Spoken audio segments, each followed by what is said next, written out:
Assalamualaikum warahmatullahi wabarakatuh.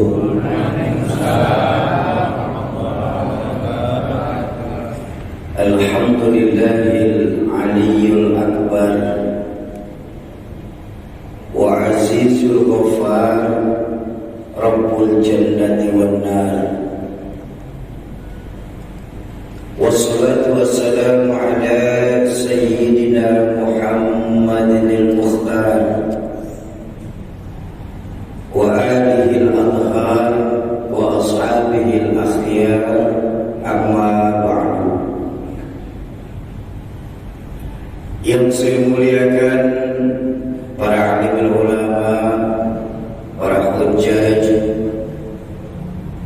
para tengku, segenap abu, pimpinan daya, wabil khusus Imam C. Babul Huda Al-Mukarram Tubuh Haji Syarifuddin Al-SAG,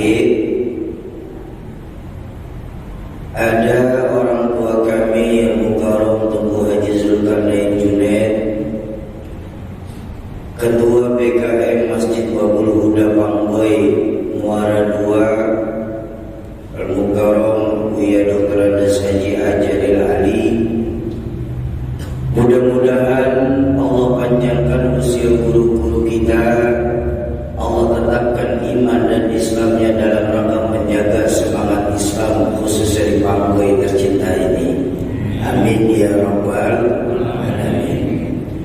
Yang saya hormati para tokoh-tokoh masyarakat, tokoh-tokoh adat, ada sahibul wasilah kedatangan kami, abang kami Al-Mukarram Tengku Musliyadi Karim Musliyadi, ada tim perjalanan dari komunitas Rio Indonesia Mengaji, Bang Henry, Bang Ari dan kawan-kawan, bapak-bapak dan ibu-ibu, jamaah salat isya Masjid Babul Huda Pangboy, para calon penghuni surganya Allah yang dicintai Allah Subhanahu wa ta'ala.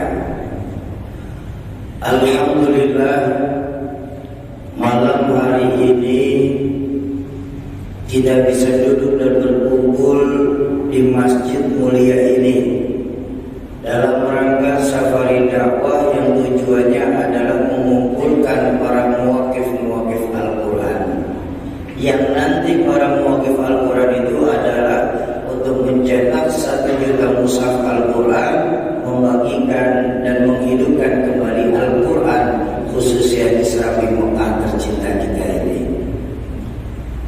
Kenapa hal itu kami lakukan? Karena memang sadar atau tidak sadar bahwa akhir-akhir ini Indonesia sedang mengalami yang namanya darurat Al-Quran. Jadi bukan wilayah saja yang darurat wilayah, darurat militer. Kita sekarang ini Indonesia sedang mengalami darurat Al-Quran. Selain data yang tadi Bapak Ibu dengar dari guru kami Rahmatul Abrar Kiai Tengku Zulkarnain, kami mempunyai data dari seorang guru kami di Jakarta, Al-Mukarram Kiai Syarif Rahmat. Beliau salah seorang pengajar di PT IKI Jakarta, Perguruan Tinggi Ilmu Quran, yang alhamdulillah santri-santri beliau, para hufaz Al-Quran ini sudah tersebar di seantero Nusantara. Satu hari beliau bikin semacam penelitian tentang bagaimana kehidupan Al-Quran di negara yang mayoritas Islam di Indonesia ini.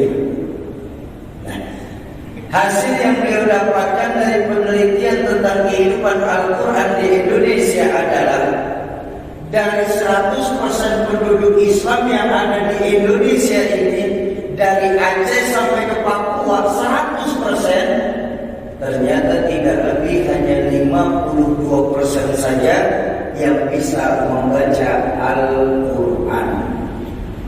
Artinya masih lebih dari 40% saudara-saudara kita di luar sana, mereka yang tidak mempunyai mushaf Al-Quran ataupun mengalami buta huruf hijaiyah. Dan ini seharusnya tanggung jawab kita sebagai muslim untuk membantu saudara-saudara kita yang memberantas buta huruf hijaiyah. Nah, dari 52% yang hanya sebatas bisa membaca Al-Quran, ternyata angka ini mengecil lagi. Hingga hanya 30% saja penduduk Islam di Indonesia ini yang mampu membaca Al-Quran secara tartil. Kok begitu Syauqi? Karena memang kita tanpa sadar diperintahkan dalam Al-Quran warattilil Qur'ana tartila. Baca Al-Quran secara tartil. Artinya tartil apa? Tepat tajwidnya, fasih makhrajul hurufnya. Loh kok begitu Syauqi? Karena kalau bicara bahasa Quran adalah bahasa Arab. Betul-betul. Baik, Bapak Ibu, dalam bahasa Arab itu salah pengucapan bisa mengakibatkan salah pengartian. Contoh. Nama saya yang diberikan saya punya orang tua adalah Syauqi. Shin waw of ya, Syauq, yang mempunyai arti kerinduan. Tapi ketika ada orang yang memanggil saya dengan nama Sauqi, sin waw of ya, Sauq, maka beda arti, jadi pasar saya. Jauh beda itu. Pun ketika ada orang yang memanggil saya Syauqi, shin waw kaf ya, beda lagi artinya. Apa? Duri. Tuh. Salah terpreset saja bacaan bisa mengakibatkan salah arti. Atau ada lagi yang seringkali terjadi di masyarakat kita. Kalimat asyhadu dengan asyhadu itu jauh berbeda. Kalau asyhadu saya bersaksi, tapi kalau asyhadu singa gitu. Ayo, berapa banyak kita dengar Pak, baik dari anak-anak kita ataupun dari kawan-kawan kita ketika melafazkan syahadat masih membacanya asyhadu. Atau ini yang kejadian lagi, maaf sekali saya minta maaf, karena berkah Al-Quran Pak, berkah Al-Quran ini kami bisa masuk ke pelosok-pelosok daerah di Indonesia ini Pak.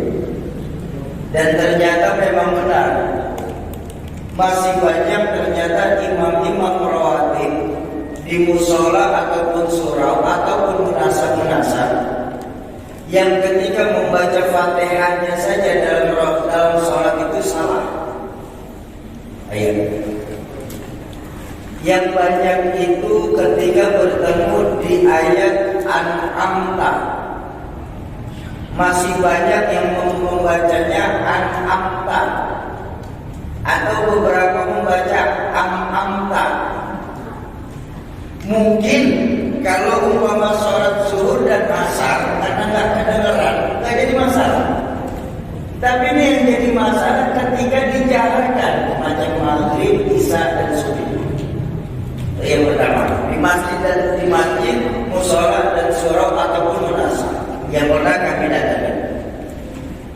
Ada lagi bacaan salah itu di Fatihah ketika di ayat Iyyaka na'budu wa iyyaka nasta'in. Masih banyak yang diwakafkan ketika pada kalimat Iyyaka na'budu wa iyyaka nasta'in. Padahal di situ nggak ada tanda wakaf, nggak ada tanda berhenti. Atau ada juga yang ketiga yang kami dengerin ini, ketika bertemu di kalimat pada ayat waladdallin. Dalam kitab Safinatun Najah disebutkan bahwa menaikkan intonasi ketika bertemu di lam tasdid jadi waladdallin itu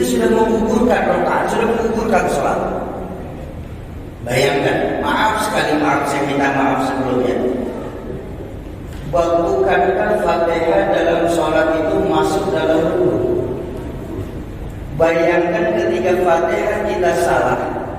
Iya kalau sholat sendiri Pak, kita bisa minta ampun sama Allah. Tapi ketika kita menjadi imam, bacaan kita salah, bukankah satu masjid akan gugur sholat berjamaah itu sendiri?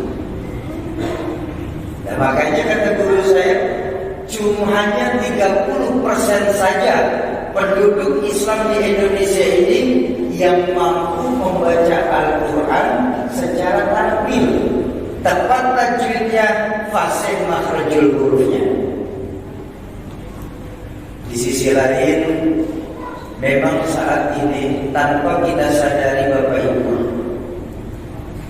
pembelajaran anak-anak kita tentang Al-Quran itu jauh berbeda saat kita dulu belajar Al-Quran. Mohon maaf kepada tentu, kalau Bapak Ibu masih ingat, dulu kita belajar itu menggunakan metodenya Baghdadi. Saya punya guru pertama itu Umi saya, Umi Haja Siti Khalilah binti Haji Ayu. Baru setahun kemarin beliau sudah wafat. Mudah-mudahan Allah ampuni segala dosa-dosa beliau. Cuma yang saya mau ajak tahadzusan minimal begini. Metode yang diajarkan oleh saya punya Umi itu metode Baghdadi, sama dalam pembelajaran. Sekarang ini banyak metode Iqra. Baik. Dalam metode Baghdadi pun ada tingkatan. Tingkatan pertama dalam metode Baghdadi itu mengenal bentuk dan bunyi huruf hijaiyah. Alif, ba, ta, fa sampai huruf ya. Selesai bentuk dan bunyi huruf sudah hafal, meningkat lagi. Meningkat tuh Pak, belum baca Quran kita. Meningkat tuh dari pengenalan huruf hijaiyah, meningkat apa? Imla, mengeja huruf satu demi satu. Bapak Ibu masih ingatnya mengeja huruf? Alif fathah, a alif kasroh, i alif dhamma, u a i u. Ba fathah, ba ba kasroh, bi ba dhamma, u ba bi bu. Ba itu bawa dibagi, bu nasinya dibawa bagi sama nasinya sekalian. Kan istilah aja kan begitu.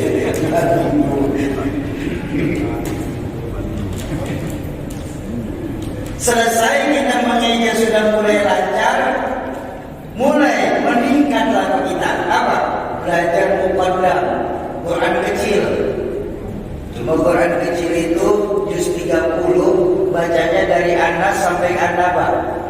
Kalau juz 30 Quran besar An-Naba sampai ke Anas.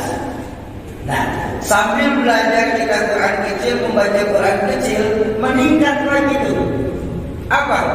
Kepada ilmu tajwid. Mana ikhfa, mana idgham, mana iqlab dan lain sebagainya. Selesai belum, meningkat lagi selanjutnya. Apa? Fashohah, makhrajul huruf. Alif ya alif, to ya to, ba ya ba, dot ya dot. Makanya saya ingat sekali dulu ketika orang tua kami, Umi saya ngajarin makhrajul huruf, satu huruf dibentuklah satu kalimat.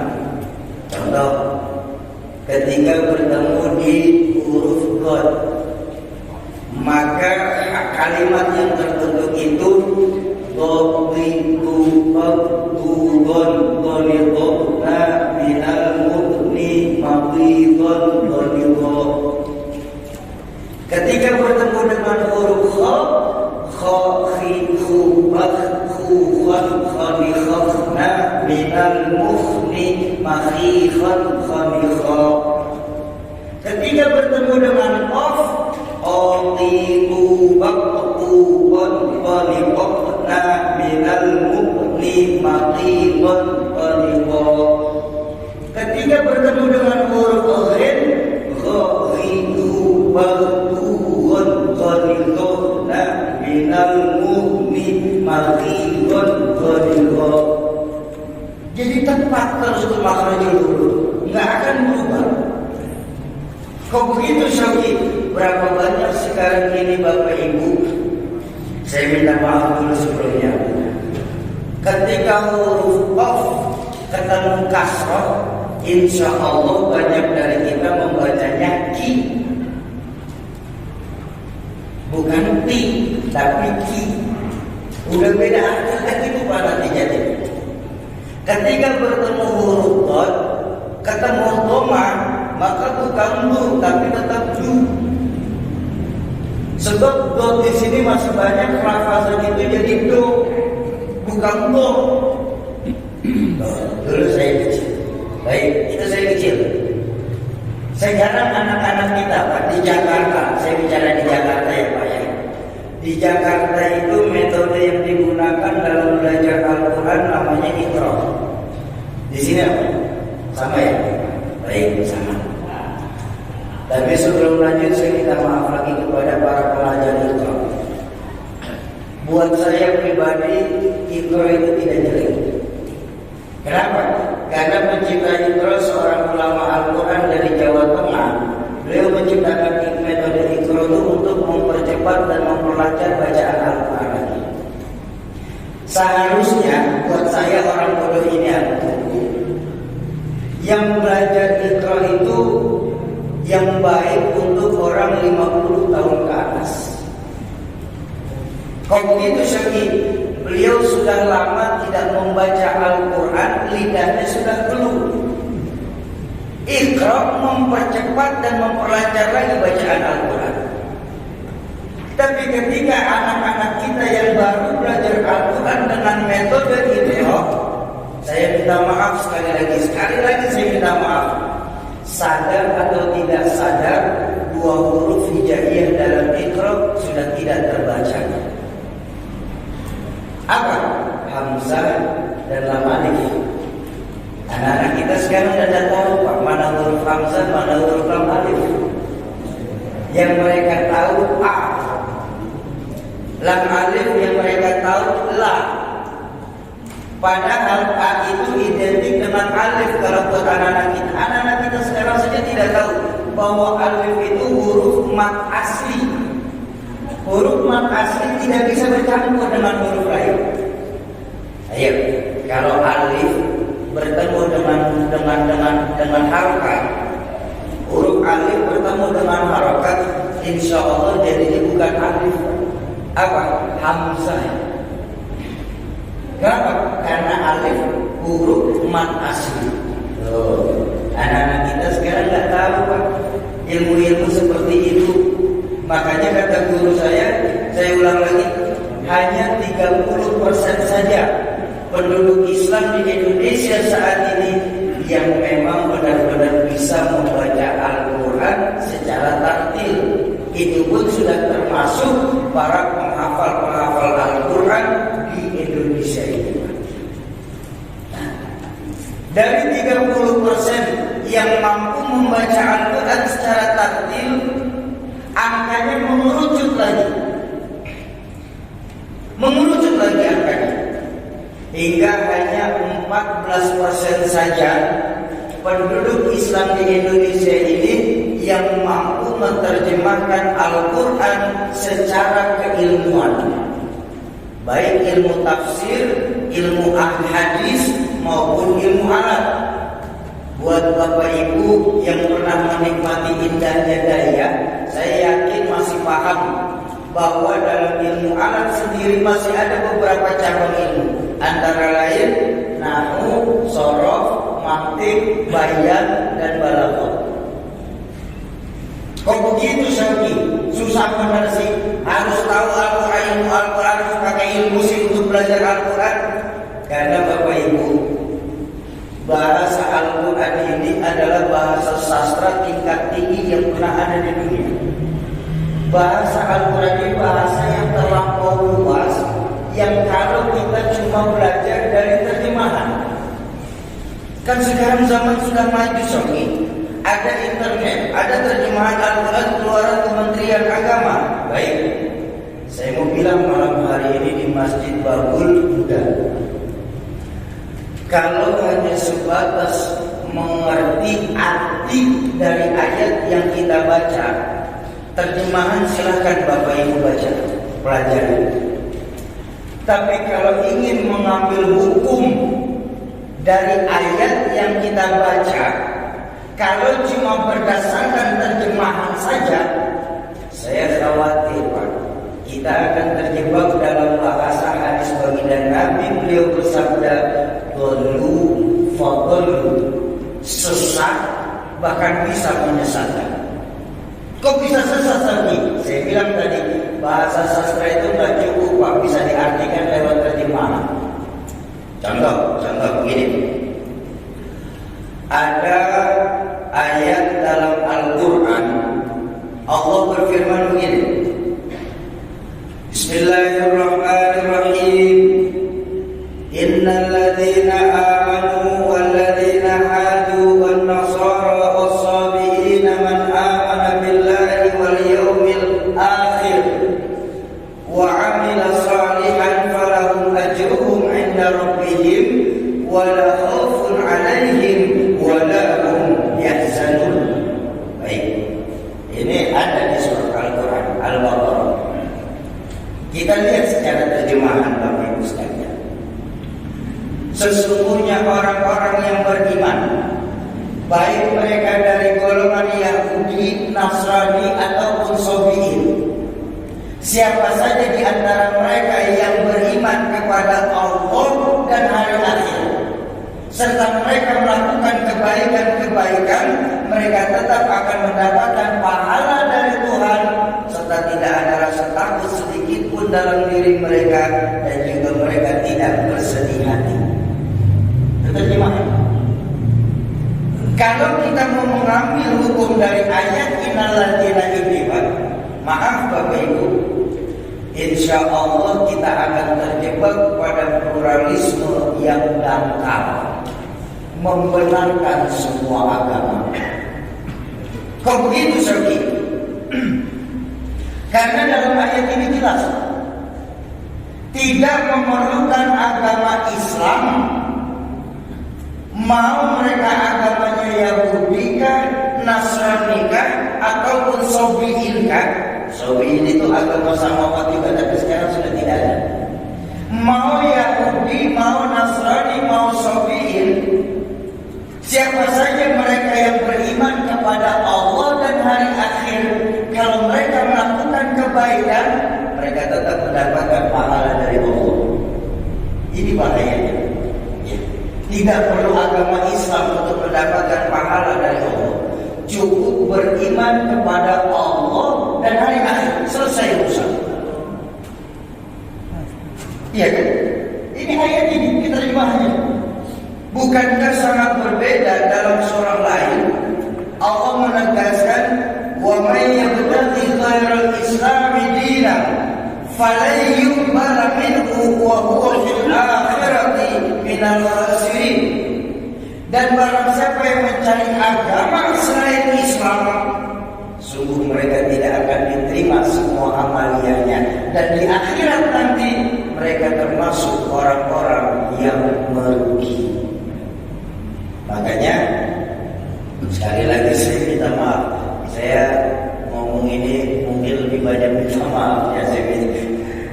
Makanya saya berani bilang begini, ayat innal ladzina amanu inilah ayat yang disenangi oleh saudara-saudara kita sekular dan liberal. Kok begitu Soki? Karena mereka lah yang berani berkata semua agama benar melalui ayat ini. Semua agama baik, semua agama benar. Saya mau bilang malam hari ini di hadapan Bapak Ibu, bahwa semua agama mengajarkan kebaikan, saya setuju. Semua agama pasti mengajarkan kebaikan. Tapi kalau berani bilang semua agama benar, nanti dulu semua agama benar, koma, bagi pemeluknya masing-masing, baru titik. Kenapa? Kalau kita berani bilang semua agama benar, Pak, saya khawatir di panggung ini nanti Pak, akan ada Islam ke Kristen-Kristenan, Kristen yang ke Buddha-Buddhaan, Buddha yang ke Hindu-Hinduan, Hindu yang ke Konghucu-Konghucuan, akhirnya kita dipanggil sudah tidak lagi pakai agama. Kalau kita di muara dua, agama sudah tidak dipakai lagi, Pak. Para komunis dan ateis, Pak, mereka nggak perlu nurunin senjata untuk membunuh orang Islam di sini. Mereka sudah berani, sudah berhasil masuk ke tengah-tengah lingkungan kita sendiri. Inna lillahi wa inna ilaihi. Coba bayangkan. Ini sekarang orang-orang ateis, orang-orang komunis dan orang-orang sekular ini, Pak, mereka berlindung di balik asas toleransi. Saya mau bilang malam hari ini, toleransi yang baik itu, Pak, bukan baca Al-Quran di dalam gereja. Toleransi yang baik itu, Bu, bukan baca sholawat badar di dalam gereja. Dan toleransi yang baik itu, Abang, bukan bisa ada sholat di altar gereja. Itu bukan toleransi, ini pelecehan. Kenapa? Menghidupkan ibadah di dalam ibadah orang lain. Kalau memang baca Al-Quran, baca sholawat badar, sholat bisa di dalam gereja, maka jangan salahkan agama-agama lain nanti, Pak. Ketika malam Idul Fitri dan Idul Adha, mereka akan masuk ke Masjid Babul Huda ini, lalu mereka akan nyanyi lagu kerohanian mereka lewat speaker masjid kita. Apakah itu yang kita sebut toleransi, Pak? Toleransi artinya sudah jelas dalam Islam. Apa? Diajarkan dalam Al-Quran, lakum dinukum. Selesai. Bahwa kita yakini bahwa Islam agama yang benar buat kita, betul. Tapi itu juga bukan jadi alasan kita untuk bisa menghina agama orang lain dengan kalimat salah. Kenapa? Sebab kalau agama kita dihina, kan kita marah. Nah, begitu juga mereka. Di saat ini, Pak, Indonesia ini sekarang ini sedang mengalami bibit-bibit disintegrasi sudah mulai bermunculan di mana-mana. Mereka masuk dengan yang namanya sara, suku, ras, dan agama. Paling mudah Indonesia kalau sudah dicampur dengan hukuman sara ini. Makanya saya mau bilang malam hari ini, maaf sekali, Pak, saya malam hari ini datang dan bicara di hadapan Bapak Ibu. Saya bersyukur sama Allah, Pak. Saya nggak merasa sebagai tamu, Pak. Saya cuma merasa saya keluarga datang dan bicara di hadapan keluarga saya. Persoalan saya lahir di Jakarta itu cuma kebetulan, Pak. Kenapa? Saya nggak mesen kok. Betul. Kalau saya boleh mesen, saya minta lahir di Aceh. Artinya apa? Hal yang tidak kita pesankan seharusnya nggak perlu kita perbesar. Betul. Sebagai muslim kita sudah diikat dengan akidah. Kita menghadap ke arah Tuhan yang sama. Kita bersolat menghadap arah yang sama, melakukan gerakan yang sama, mengikuti manasik yang sama, nabi yang sama, bahkan dengan bahasa yang sama. Diikat sebagai muslim kita dengan akidah. Tapi bicara dengan bangsa, kita sudah kontrak, Pak. Kita mau bersatu nusa, satu bangsa dan satu bahasa. Itulah Indonesia. Jadi jangan sampai kita di sini terjebak dalam menghidupkan ibadah di dalam ibadah orang lain. Itu bukan toleransi, tapi pelecehan namanya. Ya, ini harus kita pahami, Pak. Paham toleransi. Toleransi itu, Pak, toleransi. Saya karena dulu saya pernah kuliah di Fakultas Ilmu Sosial Ilmu Politik. Saya tahu persis kalimat toleransi itu yang baik adalah yang mayoritas sayang kepada yang minoritas pun seharusnya tahu diri. Itu toleransi. Toleransi itu bukan penyamaan hak. Kalau memang toleransi penyamaan hak, rusak kita Islam, Pak. Dikerdilkan kita Islam. Contoh begitu. Saya punya anak buah, Pak. Satu usia 15 tahun, satu usia 5 tahun. Dua-duanya untuk jajan setiap hari saya titip 50.000. adil atau tidak? Adil atau tidak? Nggak adil. Kenapa? Yang 15 tahun mungkin wajar jajan 50.000 karena beli bensin motor dan lain sebagainya. Tapi yang 5 tahun dikasih 50.000 buat apa? Iya kan? Islam sekarang seperti itu, Pak. Makanya saya berani bilang, saya minta maaf sebelumnya. Hancurnya Islam di Indonesia saat ini karena dua. Saya berani bilang, hancurnya Islam di Indonesia karena dua. Apa? Pertama, fanatisme terhadap organisasi. Itu yang bikin kita hancur.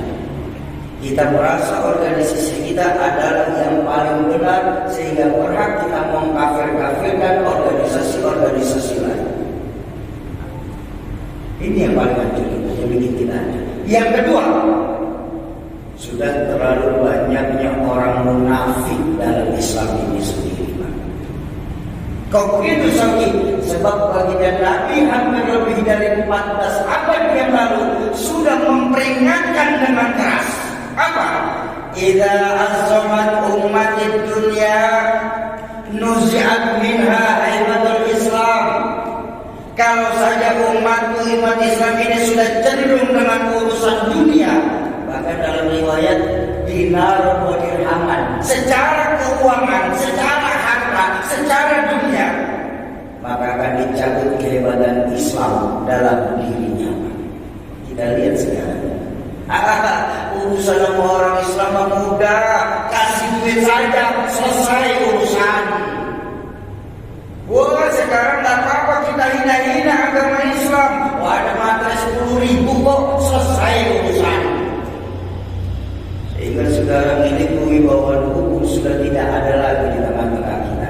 Dan yakinlah Bapak Ibu, ketika hukum negara sudah tidak lagi dibawa di dalam masyarakat, maka yang akan terjadi adalah street justice. Hukum jalanan akan berlaku. Ini yang akan terjadi.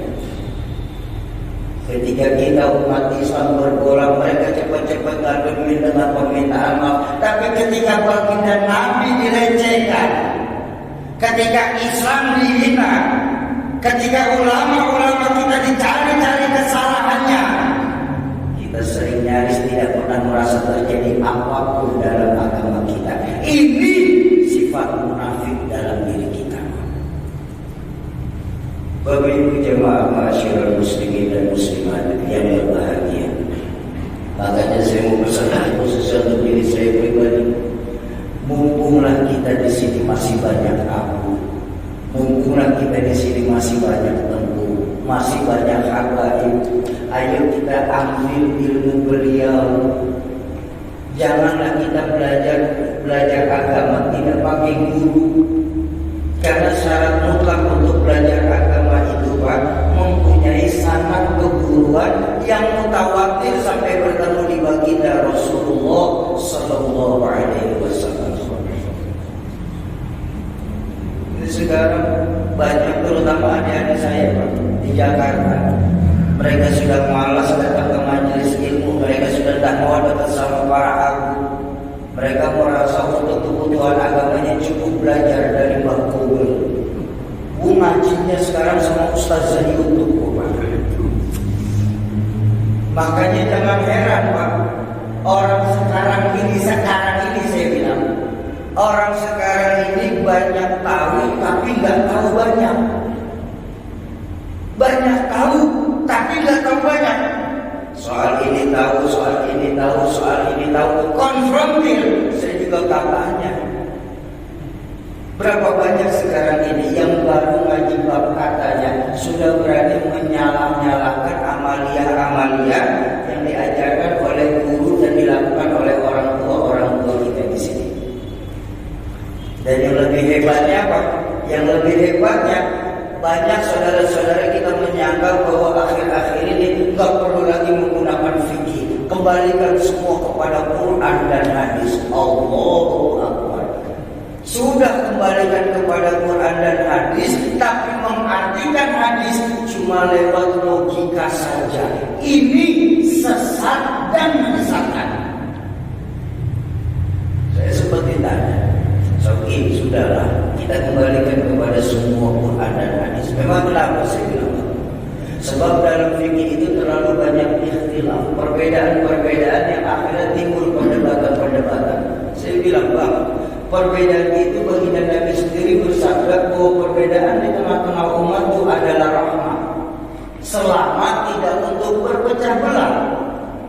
Sekarang oke, Abang kembalikan kepada Quran dan hadis. Saya tanya, Abang melakukan ijtihad berarti? Karena menurut Abang bahwa syarat dapat orang yang melakukan ijtihad, kalau ijtihadnya salah dapat satu kebaikan, kalau ijtihadnya benar dapat dua kebaikan. Cuma Bang nggak segampang itu Bang. Ijtihad itu Bang ada syarat-syaratnya. Enggak semua orang boleh berijtihad. Syarat ijtihad itu Pak, paling tidak dia hafal 30 juz, 114 surah, 6.000 lebih ayat. Kalau itu pun tidak hafal, tapi kalau hafal alhamdulillah. Kalaupun tidak hafal, paling tidak beliau menghafal 1000 hadis beserta sanad. Kalau itu sudah hafal juga, paling tidak sudah pernah menghatamkan 6 tafsir yang masyhur. Baik dari tafsir Ibnu Katsir, Imam Jalalain, Imam Tabari dan lain sebagainya. Jadi kita nggak bisa. Kalau itu sudah bisa, paling tidak kita harus memahami hukum-hukum yang terdapat dalam Al-Quran. Artinya belajar fikih. Untuk tahu fikih, ya harus belajar usul fikih. Untuk tahu dasarnya. Kalau Abang sekarang sudah berani, beberapa kawan-kawan kita bahkan sampai mengkafir-kafirkan imam mazhab. Imam Malik begini, Imam Syafi'i begini, Imam Hanbal begini, Imam Hanaf. Allah, saya bilang, Bang, Abang rasa-rasanya pernah paling alim sendiri sih ya? Iya Soki, pokoknya kita harus kembalikan kepada Quran dan hadis, nggak usah pakai fikih. Abang tahu kelemahan imam-imam mazhab itu dari mana sih? Kami belajar perbandingan mazhab. Oh, belajar perbandingan mazhab. Iya. Abang pernah khatam Muwatta berapa kali Bang? Belum pernah sih. Belum pernah. Muwattanya Imam Malik belum. Abang sudah berapa kali khatam albumnya Imam Syafi'i? Belum juga. Belum. Lalu Abang langsung belajar perbandingan mazhab. Iya. Sudah, Abang itu talafek jadinya, mengambil hukum sesuai dengan kebutuhan dan keenakan diri Abang sendiri. Itu talafek. Padahal antara 4 imam mazhab ini, saya bilang sama beliau, antara 4 mazhab ini semuanya itu sama keguruan antara guru dengan murid. Imam Malik dan Imam Syafi'i, itu Imam Syafi'i ngaji Pak. Ketika Imam Malik mau berangkat ke Madinah, Imam Syafi'i yang nuntun ontanya sambil apa? Menghatamkan muwattanya Imam Malik. Jadi sambil nuntun ontanya Imam Malik, Imam Syafi'i itu menulis kitab muwattanya Imam Malik. Terus jalan sampai ke Madinah. Tapi kan ada perbedaan Sofi. Perbedaan itu tergantung situasi, tempat dan kondisi dakwah. Apa contohnya? Nah, saya bilang saya senang deh kalau bicara contoh. Gini, dalam mazhab Imam Syafi'i, saya bilang, ulama Imam Syafi'i itu seluruh tubuh perempuan aurat, betul kan? Kecuali muka dan telapak tangan. Itu Imam Syafi'i. Tapi kalau Imam Malik, seluruh tubuh perempuan aurat kecuali mata dan telapak tangan. Di mana perbedaannya? Tempat, Pak. Maaf, saya minta maaf. Jazirah Arab, orang Arab itu syahwatnya kencang-kencang, Pak. Mereka itu berani melecehkan perempuan. Bapak Ibu yang pernah umroh atau haji merasakan sendiri bagaimana kurang ajarnya orang Arab. Saya bicara orang Arab. Saya 2007 umroh bersama istri. Ketika lagi jalan menuju ke haram, ke masjid, istri saya itu ditarik, karena memang kita orang Indonesia kan gak pernah pakai niko, langsung mukena saja kan. Istri saya main tarik aja supaya belanja di kampung. Ya walaupun maksudnya untuk ambil belanja, tapi kan mereka berani kan. Nah, Imam Malik bijaksana, daripada mengandung mudarat, mending diharamin sekalian. Siapa orang yang bisa sabar ketika melihat mata saja? Betul. Tuh perbedaannya tuh Pak. Imam Malik bijaksana, daripada mengandung mudarat, maka lebih baik diharamkan sekalian. Makanya mazhabnya mengajarkan seluruh tubuh perempuan aurat kecuali mata dan telapak tangan. Imam Malik. Imam Syafi'i kok beda Syafi'i? Karena ulama-ulama Imam Syafi'i berdakwah di daratan Asia Pak. Indonesia, Malaysia, Singapura, Filipina, tuh berdakwahnya. Di mana? Maaf sekali maaf. Sahabat kita orang Indonesia Pak, standar-standar saja Pak. Enggak yang berlebihan. Artinya maaf sekali maaf. Kita kalau melihat perempuan cakep Pak, cuma sebatas perempuan cakep ya alhamdulillah, udah segitu saja. Makanya lebih ringan tuh Pak, peraturan fikihnya lebih ringan, muka dan telapak tangan. Itu yang pertama. Yang kedua, yang sering kita alami di waktu Ramadan, imsak dengan tidak imsak. Ya. Mazhab Imam Syafi'i menggunakan imsak. Imam Malik tidak menggunakan imsak. Kok begitu Syafi'i? Maaf, kita bicara Imam Malik. Di Jazirah Arab, untuk ibadah, orang Arab itu lebih tertib dibandingkan orang Asia. Bapak Ibu sekali lagi yang pernah umroh Ramadan, insya Allah pernah ngerasain di sana, ya, bahwa orang Arab itu Pak, selesai sahur mereka langsung turun ke masjid. Jadi nggak perlu ada imsak asar aja udah nggak ada yang makan minum di dalam masjid. Betul. Kita di Aceh Pak, 1 menit mau azan saja masih sempat bikin kopi Pak. Masih sempat rokok. Nah, ulama-ulama mazhab Imam Syafi'i bijaksana, daripada nanti kebablasan nggak jadi puasa, mending dibikin waktu imsak supaya bisa ngerem. Begitu doang tujuannya. Para ikhtilafnya cuma sebatas itu. Karena Quran dan hadis, sekali lagi saya bilang, Quran dan hadis itu Pak, ibarat, kalau boleh saya contohkan, Quran hadis itu ibarat benda namanya beras Pak.